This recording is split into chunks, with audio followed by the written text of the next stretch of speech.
My dear friends, కేవలం ధ్యానము, అహింస, శాకాహారము, పిరమిడ్స్ కట్టడమే కాదు, మనం మొక్కల్ని కూడా విశేషంగా ఈ భూమి అంతా కూడా మనం పెంచాలి. అందుకే వృక్ష జగత్ అనండి ఒకసారి. ధ్యాన జగత్, శాకాహార జగత్, పిరమిడ్ జగత్ ఎలా ఉందో అలాగే ఈ ప్రపంచానికి మనం నినదిస్తున్నటువంటిది, మనం చేయాల్సిన ఇంకొక బృహత్తరమైన ప్రాజెక్ట్ ఏంటంటే వృక్ష జగత్. అందరూ గట్టిగా అనాలి, వృక్ష జగత్, వృక్ష జగత్, వృక్ష జగత్. జగత్ అంతా ధ్యానం అవ్వాలని ఎలాగైతే పత్రి గారు చెప్పారో, జగత్ అంతా కూడా వృక్షాలతో నిండాలి అని చెప్పి స్వాగ్ మూమెంట్ ద్వారా పరిణిత పత్రి గారు చెప్తున్నారు. అలాగే మనం ప్లాస్టిక్ని కూడా తగ్గించాలి, వృక్షాలని విశేషంగా పెంచాలి. సో వాటర్ని వేస్ట్ చేయొద్దు. ధ్యానంతో పాటు పర్యావరణాన్ని, ప్రకృతిని కాపాడాల్సిన బాధ్యత ప్రతి ఒక్క మాస్టర్కి ఉంది అని చెప్పి నినదిస్తున్నారు స్వాగ్ మూమెంట్ ద్వారా పరిణిత పత్రి గారు. మరి ఈ సందర్భంగా వారి ఇక్కడికి వచ్చినందుకు మరొక్కసారి మనందరి తరపున వారికి హృదయపూర్వక ధన్యవాదాలు తెలియజేస్తూ, మరి ఈ సందర్భంగా వారి యొక్క దివ్య సందేశాన్ని ఇవ్వాల్సిందిగా సవినయంగా విన్నపం చేస్తున్నాను. Thank you Chandu.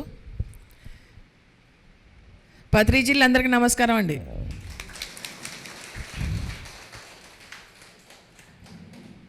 ఇక్కడ స్టేజ్ మీద ఇంతమంది ఆణిముత్యాలు ఉంటే మనం కూడా ఆణిముత్యం అయిపోతాం.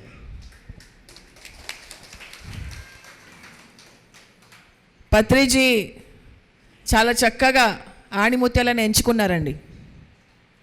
అందరూ కూడా great masters. And last time నేను బీచ్పల్లికి వచ్చినప్పుడు ఈ హాల్ లేదు, ఇప్పుడు వచ్చింది. ఎంతో అద్భుతంగా ఉంది హాల్. ఎప్పుడు కట్టారు సార్ ఇది?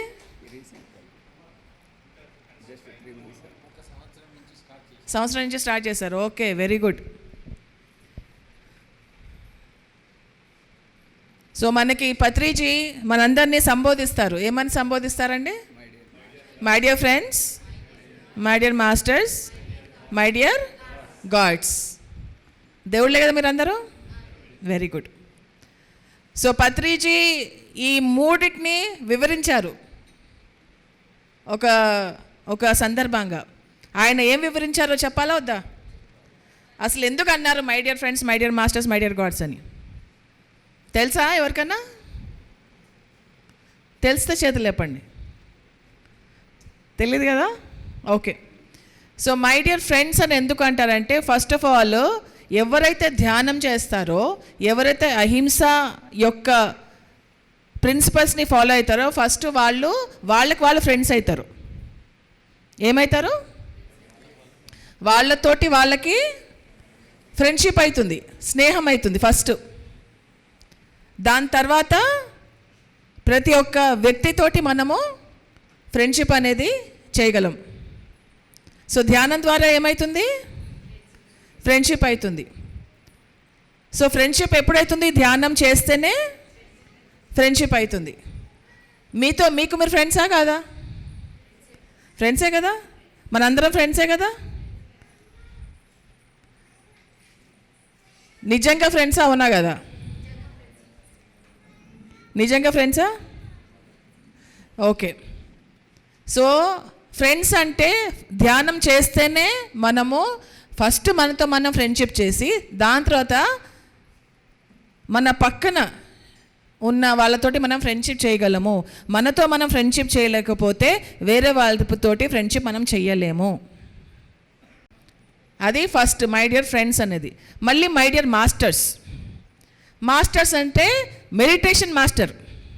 మెడిటేషన్లో మనం మాస్టర్ అయిపోవాలి. మిమ్మల్ని మీరు మాస్టర్ చేసుకోవాలి. పత్రిజీ అనేవారు కదా బిఏ మాస్టర్ అని. బిఏ మాస్టర్ అంటే మిమ్మల్ని మీరు మాస్టర్ చేసుకోవాలి అని. మూడోది ఏంటి? మై డియర్ చుట్టుపక్కల ఏం జరుగుతున్నా మీ ఫోకస్ ఎక్కడ ఉండాలి? చుట్టుపక్కల ఏం జరుగుతున్నా మీ ఫోకస్ ఎక్కడ ఉండాలి? ఎవరు మాట్లాడుతున్నా వాళ్ళ మీద ఫోకస్ ఉండాలి. సార్ మాట్లాడుతున్నా, ఆ సార్ మాట్లాడుతున్నా, ఈ మేడం మాట్లాడుతున్నా, ఎవరు మాట్లాడుతున్నా మాట్లాడే వాళ్ళ మీద ధ్యాస. అగో డైవర్షన్. అక్కడేం జరుగుతుంది, ఇక్కడేం జరుగుతుంది, మనకు అదే కదా ముఖ్యం. సో ఎవరు మాట్లాడుతున్నా వాళ్ళ మాట మీద మనం ధ్యాస పెట్టాలి, లేకపోతే వచ్చిన waste. Okay. So my dear gods. Gods అని ఎందుకు అన్నారంటే, దేవుడు సృష్టికర్త, అవునా కదా? సో దేవుడు సృష్టికర్త అన్నప్పుడు మనం కూడా గాడ్స్ అన్నప్పుడు మనం సహ సృష్టికర్తలము. ఇంగ్లీష్లో కో క్రియేటర్స్ అంటారు, సహ సృష్టికర్తలం. అంటే మనం ఇంత చక్కని పిరమిడ్, ఈ మాస్టర్స్ అందరు కలిసి ఫస్ట్ వీళ్ళు ధ్యానంతో వాళ్ళకి వాళ్ళు ఫ్రెండ్షిప్ అయ్యారు, దాని తర్వాత మనందరితో ఫ్రెండ్స్ అయ్యారు, దాని తర్వాత వాళ్ళు మాస్టర్స్ అయ్యారు, మాస్టర్స్ అయినాక వాళ్ళు సహ సృష్టికర్తలు అయ్యారు. సో ఈ పిరమిడ్కి సృష్టికర్త అయ్యారు, ఈ హాల్కి సృష్టికర్త అయ్యారు, మనందరం కూడా సహ సృష్టికర్తలమే. సో ఆ దిశగా మనందరికీ పత్రిజీ ఏం చెప్పారంటే, my dear friends, my dear masters, my dear God's. First మనం ఫ్రెండ్ అవుతాం, దాని తర్వాత మాస్టర్ అవుతాం, దాని తర్వాత గాడ్ అవుతాం. సో అది ఆయన ఎక్స్ప్లెయిన్ చేసిన విధానం. మనందరం కూడా ఏం కావాలి, సహ సృష్టికర్తలం అవ్వాలి. మనకి మంచిది అనిపించిందల్లా మనం సృష్టించుకుంటూ పోవాలి. You create your own reality అన్నారు కదా. క్రియేషన్ అంటే ఏంటి? సృష్టించడం. మీ వాస్తవానికి మీరే సృష్టికర్తలు. మరి మనం ఏం సృష్టిస్తున్నాము, దేనికి దారి తీస్తున్నాము, మన భవిష్యత్తుని మనం ఎలా తీర్చిదిద్దుకుంటున్నాము, మన మాటల ద్వారా, మన ఆలోచనల ద్వారా, మన చేతల ద్వారా, మన భావనల ద్వారా, మన ఉద్దేశాల ద్వారా మనం ఎలా మన భవిష్యత్తుని మనం తీర్చిదిద్దుకుంటున్నాం అనేది మన చేతుల్లో ఉంటుంది. కష్టాలు వస్తాయి, బాధలు వస్తాయి, అవన్నీ ఎవరు తెచ్చుకున్నాము? మనమే తెచ్చుకున్నాం. నాకు కష్టాలు వస్తాయి, మోస్తున్నాయి, మొరో అని ఏడ్చుకుంటే అయిపోతుందా? ఏడుస్తే అవుతుందా? ఏమవ్వాలి? ఫ్రెండ్ అవ్వాలి, మాస్టర్ అవ్వాలి, గాడ్ అవ్వాలి. అది పత్రిజీ మనకు చెప్పింది. సో ఇది కొంచెం ఎక్స్ప్లెయిన్ చేయాలనిపించింది, అందుకని ఎక్స్ప్లెయిన్ చేస్తున్నాను.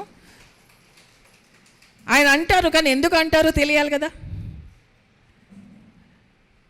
ప్రతిదానికి పత్రిజీ నోట్లో నుంచి వచ్చిన ప్రతి మాటకి అర్థం, పరమార్థం, అంతరార్థం అన్నీ ఉన్నాయి. ఊరికే మాట్లాడరు ఆయన. అది మనం అర్థం చేసుకోవాలి. పత్రిజీ వీడియోస్ని మళ్ళీ మళ్ళీ మళ్ళీ వినండి, మళ్ళీ మళ్ళీ నేర్చుకోండి. బుక్కు పెన్ను పెట్టుకుని రాసుకుని నేర్చుకుందాం. ఎంతో కాంప్లికేటెడ్ సబ్జెక్ట్ కూడా అవలీలగా మనకి ఇచ్చేశారు. అది భగవద్గీత అనుకోండి, ఇంకేదన్నా అనుకోండి, ఏదన్నా జ్ఞానం అనుకోండి, మనకు అవలీలగా ఇచ్చేశారు.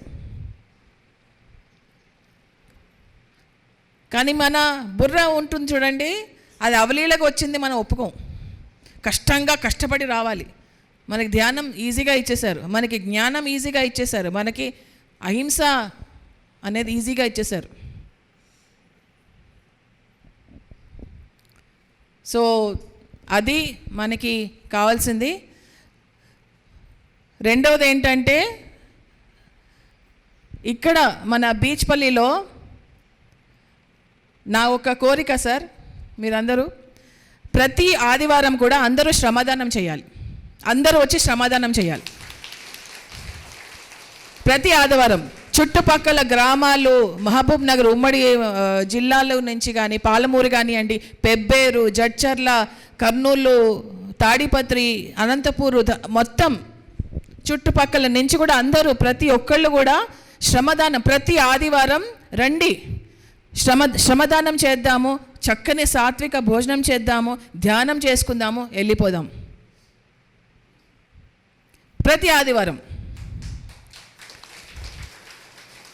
అది చిన్న పెద్ద తేడా లేకుండా అందరూ రావాలి. ఎస్పెషల్లీ పైమా వాళ్ళ బాధ్యత తీసుకోవాలి. సో యంగ్స్టర్స్ ఎక్కువ రావాలి, శ్రమదానం చేయాలి. ప్రతి ఆదివారం బీచ్పల్లిలో అందరూ రావాలి. నేను కనుక్కుంటూనే ఉంటా వస్తున్నారా లేదా అని.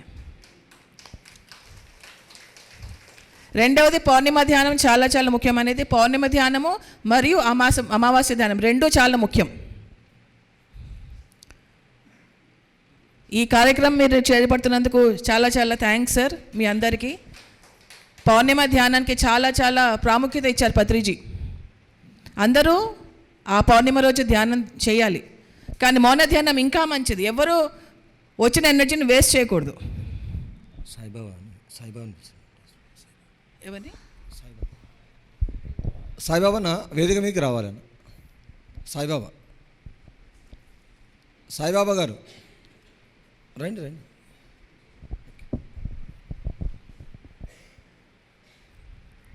నెక్స్ట్ ఏంటంటే, స్వాగ్ తరఫు నుంచి చందు వివరించారు, మినిషా వివరించింది.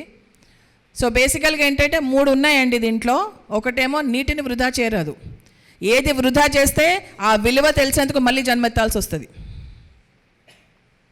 అది మీరు సమయం వృధా చేసినా, ప్రకృతి వనరులను వృధా చేసినా, పైసలని వృధా చేసినా, శక్తిని వృధా చేసినా, ఏది వృధా చేసినా మనకది విలువ తెలిసేలాగా మళ్ళీ జన్మ ఎత్తుకోవాల్సి వస్తుంది అని పత్రిజీ చెప్పారు, నేను చెప్పలే. ఏది వృధా చేస్తే ఆ విలువ తెలుసుకునేందుకు మనము జన్మ తీసుకోవాల్సి వస్తుంది. కొంతమంది రాజస్థాన్ లాంటి ప్రాంతాల్లో, కరువు ప్రాంతాల్లో పుడతారు. ఎందుకు?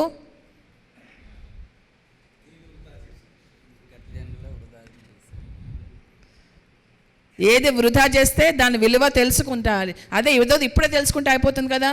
మీ వాస్తవానికి మీరే సృష్టికర్తలు కదా. మరి ఏది కూడా వృధా చేయరాదు. ఇప్పుడు చిన్న పిల్లవాడికి ఆడుకుంటుంటే ఒక కత్తి ఇస్తామా? ఏమా? కత్తి ఇచ్చామనుకోండి, ఆ అబ్బాయి ఏం చేస్తాడు? తనన్నా హాని చేసుకుంటాడు, వేరే వాళ్ళకన్నా హాని చేస్తాడు. అవునా కదా? కాబట్టి మనం ఏం చేస్తాం? కత్తిని ఏం చేస్తాం? తీసేసుకుంటాం. ఆ అబ్బాయి పెద్దగా అయినాక అప్పుడు ఇస్తాం. ఎందుకు? అప్పుడు ఆ కత్తి దేనికి? కూరగాయలు కట్ చేయడానికో, పళ్ళు కట్ చేయడానికో, ఓహో దీనికి ప్రయోగిస్తారని చెప్పేసి ఆ విజ్ఞత వచ్చిన తర్వాత అప్పుడు ఆ చేతికి కత్తిస్తాం. అవునా కదా? సో అలాగా మనం కూడా రెడీ అవ్వాలి. దేనికి? ఆత్మజ్ఞానానికి రెడీ అవ్వాలి. మనము ఆ బాధ్యతలను చేకూర్చడానికి మనం రెడీ అవ్వాలి. ఇంకా ఇంకా ఇంకా ఎదుగుతూనే ఉండాలి. ఎక్కడ కూడా మనకి ఫుల్ స్టాప్ లేదు. ఫుల్ స్టాప్ ఉందా? ఇంకా అయిపోయినా చాలు, నేను బుద్ధుడిని అయిపోయినా, నేను ఆత్మజ్ఞానం పొందేసిన, ఇంకా చాలులే. అన్నీ కామన్లే ఉన్నాయి కానీ ఫుల్ స్టాప్స్ లేవు. సో ఆ పిల్లవాళ్ళలాగా మన చేతిలో ఉన్నదానికి మనం విలువ ఇవ్వాలి, దాన్ని సరిగ్గా ఉపయోగించుకోవాలి. లేకపోతే చేతిలోంచి తీసేయబడుతుంది. మన చేతిలో ఉన్నదాన్ని, మన దగ్గర ఉన్నదాన్ని మనం సరిగ్గా ఉపయోగించుకోకపోతే మన నుంచి తీసివేయబడుతుంది. ఎవరి చేత? వాళ్ళ చేత. మీరు కాదు. అక్కడ ఓహో వీళ్ళకి ఇంత గిఫ్ట్ వచ్చింది, ఆ గిఫ్ట్ని వీళ్ళు సద్వినియోగపరచుకోలేకపోతున్నారు, దాన్ని సరిగ్గా ఉపయోగించుకోలేకపోతున్నారు అని చెప్పేసి ఏం చేసేస్తారు? తీసేసుకుంటారు. అది ఓకేనా? ఉన్నారా బాడీలోనే? మరి ఓకేనా అంటుంటే ఏంటి?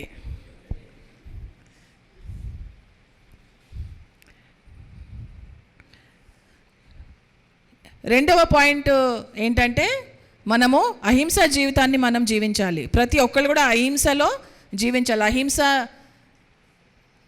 ప్రిన్సిపల్ని మనం పాటించాలి. ఎక్కడికి వెళ్ళినా నేను అహింస అనేది ఖచ్చితంగా ఒక్కడి నుంచి చెప్తాను. నేను అహింస అనేది చాలా ముఖ్యం.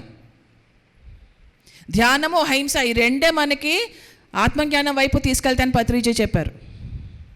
ధ్యానము మరియు ఏంటిది? బాడీలో ఉన్నారు కదా.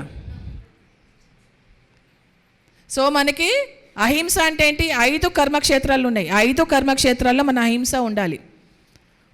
ఉద్దేశాలు, ఆలోచనలు, భావనలు, మాటలు, చేతలు. ఈ 5 క్షేత్రాల్లో అహింసవాదులుగా ఉంటేనే మీరు పూర్తిగా అహింసవాదులని అనబడతారు. నా నోట్లోంచి స్వీట్గా మాటలు వస్తాయి, కానీ ఇక్కడి నుంచి నేను తిట్టుకుంటూ ఉంటే అహింసవాదినా? కాదు. సో ఏమేమి ఉండాలి కర్మక్షేత్రాలు అహింసగా?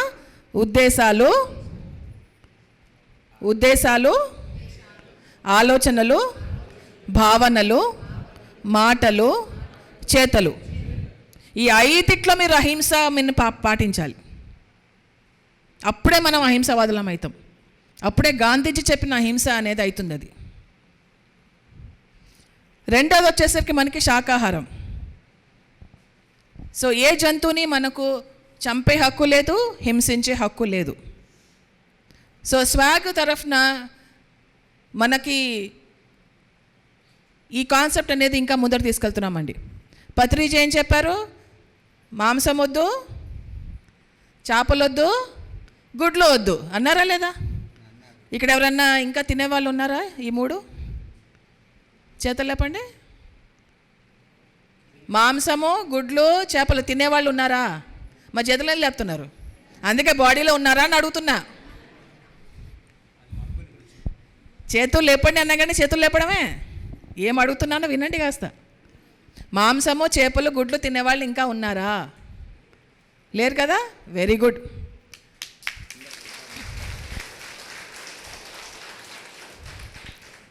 సో మనకి స్వాగ్ ద్వారా ఇంకా 2 నేను యాడ్ చేసేసానండి.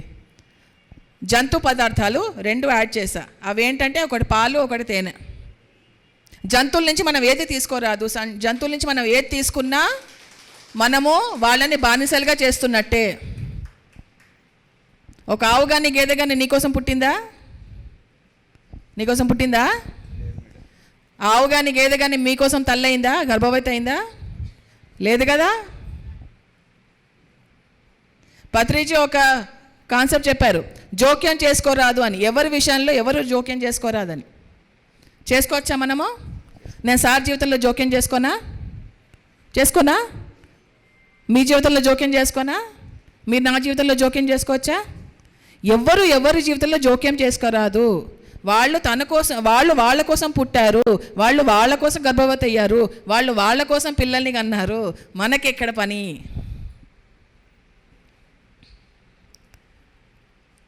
సో ఏ జంతువుని ఏ రకంగా హింసించరాదు, వాడుకోరాదు, ఉపయోగించుకోరాదు. ప్రేమ అంటే స్వేచ్ఛ. మీరు నిజంగా జంతు ప్రేమికులైతే వాళ్ళకి స్వేచ్ఛనివ్వండి.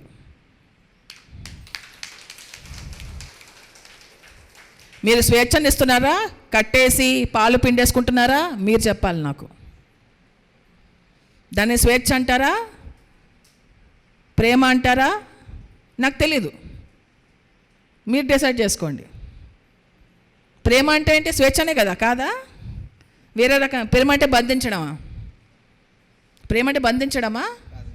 కాదు కదా. స్వేచ్ఛనివ్వడం అంటే ఏ జంతువుని కూడా ఏ రకంగా మనం వాడుకోకూడదు, ఉపయోగించుకోకూడదు, దాన్ని బానిసలుగా మనం చూడకూడదు. వాళ్ళు అనండి, దాన్ని, వాటి, ఈ భాష మనం మాట్లాడొద్దు. గోమాత అంటాం కదా, గోమాత అని వాటిని అంటామా? ఇక్కడ ఇంతమంది మాతలు ఉన్నారు, వీటిని అంటామా మనము? కాదు కదా. ఏమంటాము? వీళ్ళని, అమ్మలని, తల్లులని. తల్లులను వాడుకుందామా? తల్లులను వాడుకోవచ్చు కదా, మనం వాడుకోవచ్చు కదమ్మా. మనం వాడుకుంటున్నాం కదా, మరి వాడుకోవచ్చా? వాడుకుందాంలేండి. వాళ్ళు మన కోసమే కదా పుట్టింది, మన కోసమే కదా పిల్లల్ని కనింది. వాడుకోవచ్చులే, తప్పేం లేదు. గర్భవతి చేయొచ్చు, కృత్రిమ గర్భధారణ చేయొచ్చు, తప్పేం లేదు కదా. దాన్ని అంగీకారం లేకుండా కృత్రిమ గర్భధారణ చేయొచ్చు కదా. అర్థమవుతోందా నేను చెప్పేది? ఏమర్థమైంది?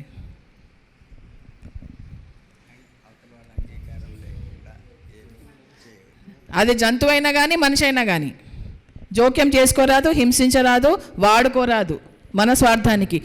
ఎందుకంటే ప్రేమ అంటే స్వేచ్ఛ. సో మనం నిజంగా జంతు ప్రేమికులం అయితే ఏ జంతువుని ఏ రకంగా మనం వాడుకోరాదు. లేకపోతే మీరు జంతు ప్రేమికులు కాదు. ఇక్కడన్నా ఉండాలి, అక్కడన్నా ఉండాలి. ఒక పాట ఉంది కదా, ఈ గట్టును ఉంటావా, ఆ గట్టును ఉంటావా, ఏ గట్టును ఉంటావా నువ్వు చూసుకో. 3వ అంశం ఏంటంటే స్వాగ్ది మొక్కలు నాటడం. ఈ 3 అవుతాయి ఎప్పుడు మనం ఎప్పుడైతే జంతు వ్యవసాయానికి మనం తోడ్పడమో అప్పుడు ఈ 3 అవుతాయి. మన నీరు, మన తాగే నీరు కానీ, మన ఆహారం కానీ మొత్తం జంతువులకే ఇచ్చేస్తున్నాం. జంతువులకి ఇవ్వకూడదని కాదు, కానీ జంతువుల్ని వాడుకోవడానికి మనం వాళ్ళకి ఇస్తున్నాం. పుట్టినప్పటి నుంచి పెద్దగదాకా వాళ్ళని సాకాలి కదా, వాళ్ళకి ఫుడ్ ఇది అన్నీ ఇవ్వాలి. మాంసం మానేస్తే, గుడ్లు మానేస్తే, చేపలు మానేస్తే, పాలు మానేస్తే, తేనె మానేస్తే ఆ ఆహారం అంతా మనకి లోకమంతా ఎంతోమంది పిల్లలు ఆకలితో చచ్చిపోతున్నారు. మనం ఇవన్నీ మానేస్తే జంతువులని ఫ్రీగా ఉంచడం అవుతుంది, నీళ్ళని ఆదా చేసినట్టు అవుతుంది, మొక్కలనే కాపాడినట్టు అవుతుంది, మరియు ఆహారం కూడా మనందరికీ సమగ్రంగా పంచినట్టు అవుతుంది.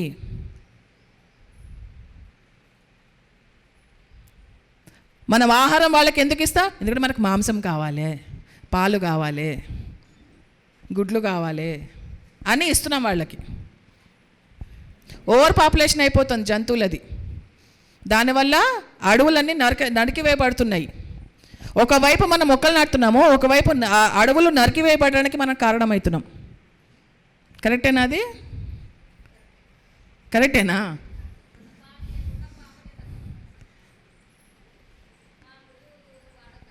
ఎవరి పాలు తాగాలి మనము? మన తల్లి పాలు మనం తాగాలి. ప్రకృతి సహజంగా ఉండేదేంటి? ప్రకృతి ఏం డిసైడ్ చేసింది మన అందరి కోసం? 2.5 ఏళ్ళు, మ్యాక్సిమం 2.5 ఏళ్ళు ఒక తల్లి తన బిడ్డకి పాలిస్తుంది, అంతకంటే ఎక్కువ అవసరం లేదని ప్రకృతి నిర్ణయించింది. నిర్ణయించిందా లేదా ప్రకృతి? మరి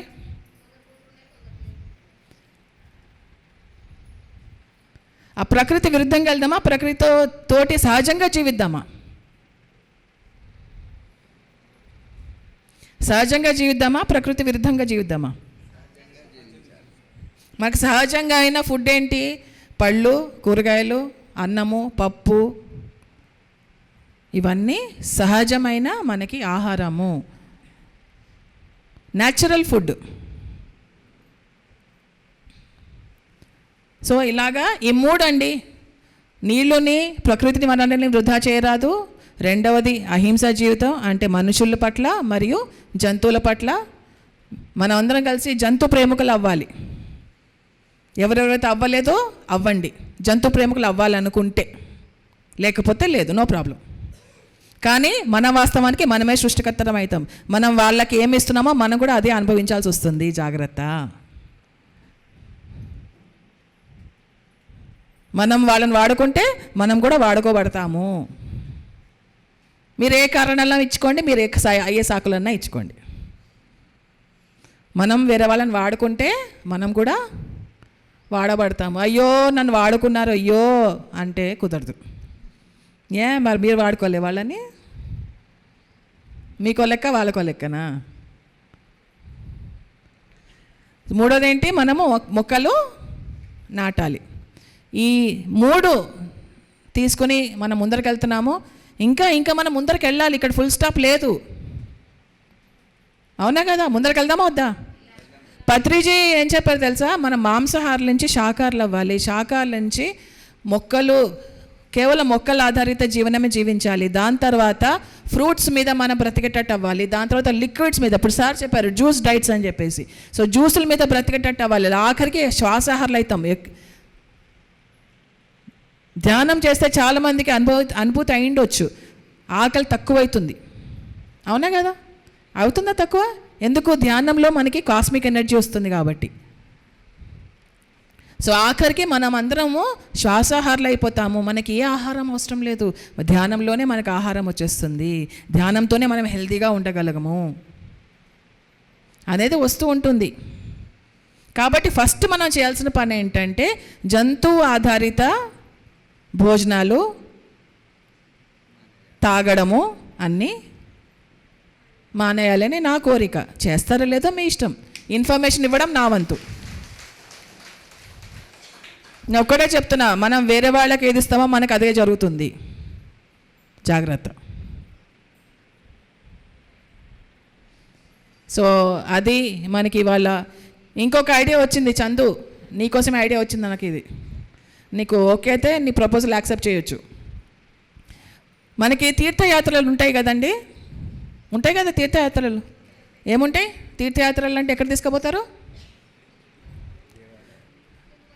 గుడులు, దేవాలయాలు, శక్తి క్షేత్రాలు ఇవన్నీ ఉంటాయి కదా.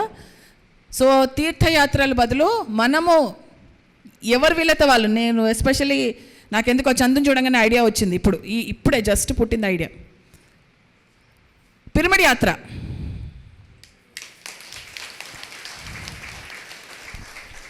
అంటే మన ఆంధ్ర, తెలంగాణ, మిగతా సౌత్ ఇండియాలో ఎక్కువ మనకి ఇది పిరమిడ్స్ ఎక్కువ ఉన్నాయి. మెయిన్ పిరమిడ్స్ కొన్ని ఉన్నాయి. For example Kurnool pyramid, Vasishta Gautami pyramid, Bengaluru pyramid, Nandavaram pyramid, Kottala Jetavanamu, Jagannadh గట్టు, ఇలాగా చాలా పిరమిడ్స్ ఉన్నాయి కదా. అలాగా ఒక యాత్రని స్టార్ట్ చేద్దాం, ఒక టూర్ లాగా. అందరూ పిరమిడ్ మాస్టర్స్ని అన్ని పిరమిడ్స్ దర్శించేలాగా ఒక ప్లాన్ చేద్దాం. బాగుంది ఐడియా?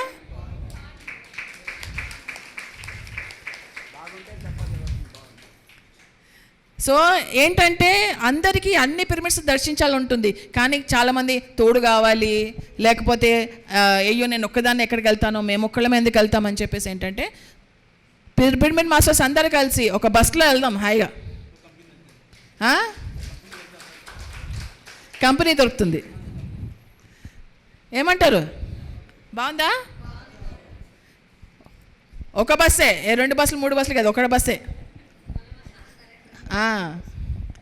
ఒక బస్సే వెళ్ళి అన్ని పిరమిడ్ క్షేత్రాలు విజిట్ చేసి ఇంటికి ఎవరింటికి వాళ్ళు వెళ్ళిపోవచ్చు.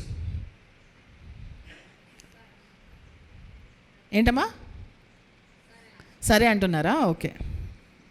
సో ఇది నా ప్రపోజలు. ఈ ప్రపోజల్ని నేను యూనివర్స్కి అందిస్తున్నాను. నా వాక్కుతోటి నేను యూనివర్స్కి ఎనర్జీ ఇస్తున్నాను, ఇది కావాలని చెప్పేసి. ఎందుకంటే పత్రిజీ ఇలా చేస్తూ ఉంటే ఏంటంటే, ఓహో వీళ్ళందరూ పిరమిడ్ యాత్రలు చేస్తున్నారా, నేను కూడా పెద్ద పిరమిడ్ కడతానని చేసి అందరికి ఇంకా కాంపిటీషన్లోకి వస్తారు. ఓంకారేశ్వర పిరమిడ్, 18 పిరమిడ్లు అండి, అద్భుతమైన పిరమిడ్. ఎవరైనా విజిట్ చేశారు అక్కడే? ఎవరైనా విజిట్ చేశారు? చేతులు లేపండి. చూడండి, మీరు అందరు విజిట్ చేయాలా? అందరు వెళ్ళాలి కదా మరి, ఓంకారేశ్వరకి వెళ్ళాలి. ఎంత అద్భుతమైన పిరమిడ్స్ ఉన్నాయి తెలుసా, బ్యూటిఫుల్ ఎనర్జీస్. ఎంతోమంది ఋషులు మునులు అక్కడ ధ్యానం చేసిన వాళ్ళు ఉన్నారు, మహాసిద్ధులు పొందిన వాళ్ళు ఉన్నారు అక్కడ. చంద్రమ్మ గారు కానీ ఎవరైనా, అది చాలామంది అక్కడ దాన్ని చూసుకుంటున్నారు. మరి వెళ్ళాలా వద్దా? సో నా ప్రపోజల్ పిరమిడ్ ధ్యాన యాత్ర, లేకపోతే పిరమిడ్ యాత్ర, మీ ఇష్టం.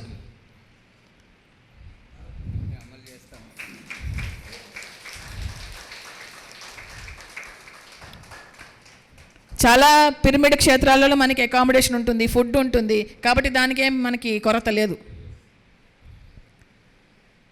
పిరమిడ్ విజిట్ చేసినట్టు ఉంటుంది, అందరినీ తీసుకొచ్చినట్టు ఉంటుంది. అన్ని పిరమిడ్స్ కూడా బాగా కదలిక, మూమెంట్ ఎక్కువ. మనకి మూమెంట్ కావాలి, మోటివేషన్ కావాలి. సో ఇది నా యొక్క ప్రపోజల్. ఈ ప్రపోజల్ యూనివర్స్ ఎలా ముందర తీసుకెళ్తుందో యూనివర్స్ ఇష్టము. మనం చేసే పని ఏంటంటే ఆ ఎనర్జీని పంపాలి. ఆ ఎనర్జీకి ఎవరు అట్రాక్ట్ అవుతారో వాళ్ళు తీసుకుంటారు. సో ఇది పిరమిడ్ ధ్యాన యాత్ర మనం కొనసాగించాలని నేను కోరుకుంటున్నాను. ఇవి 2 ఐడియాస్ ఇప్పుడే వచ్చాయి, శ్రమదానం ఒకటి, పిరమిడ్ యాత్ర ఒకటి. మనకే కాదు, నార్త్ ఇండియా వాళ్ళు చాలామంది అయ్యో సౌత్ ఇండియాలో ఎన్ని పిరమిడ్స్ ఉన్నాయి అన్నీ విజిట్ చేయాలని అనుకుంటారు, కానీ ఒక దారి ఓపెన్ చేసినట్టు అవుతుంది అందరికీ. నార్త్ ఇండియా వాళ్ళందరికీ ఇక్కడ తెచ్చి మనం ఇక్కడ అన్నీ తిప్పుదాం.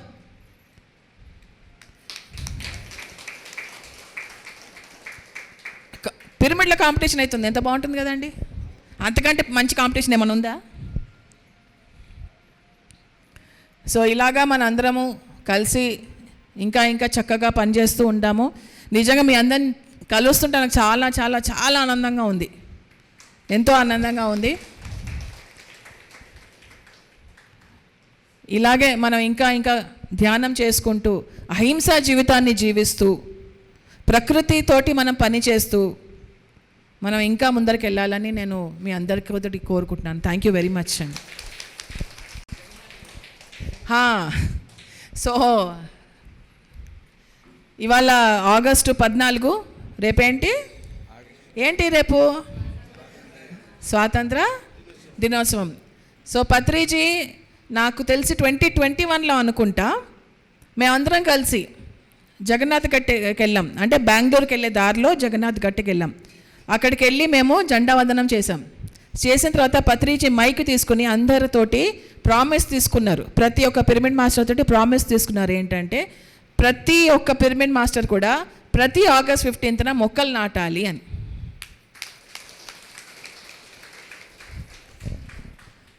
అంటే జగన్నాథ్ గట్టికే రావాల్సిన అవసరం లేదు, వస్తే గ్రేట్, ఒకవేళ రాలేకపోతే, ఏ విషయానన్నా మీరు రాలేకపోతే మీరున్న చోటే మీరు మొక్కలు నాటొచ్చు. మీరు పిరమిడ్ మాస్టర్స్ అందరిని పోగేసుకుని ఎక్కడికైనా వెళ్ళి మొక్కలు నాటొచ్చు. కానీ మొక్కలు నాటడమే కాదు, ఆ మొక్కలని చూసుకోవడం కూడా మన బాధ్యత. మేము మొక్కలు నాటేసాము, అక్కడికి వెళ్ళినాము, అవి చచ్చిపోయినాయి, ఎట్లాగా? అలా కాదు కదా. వాళ్ళని కాపాడుకునే బాధ్యత కూడా మనది.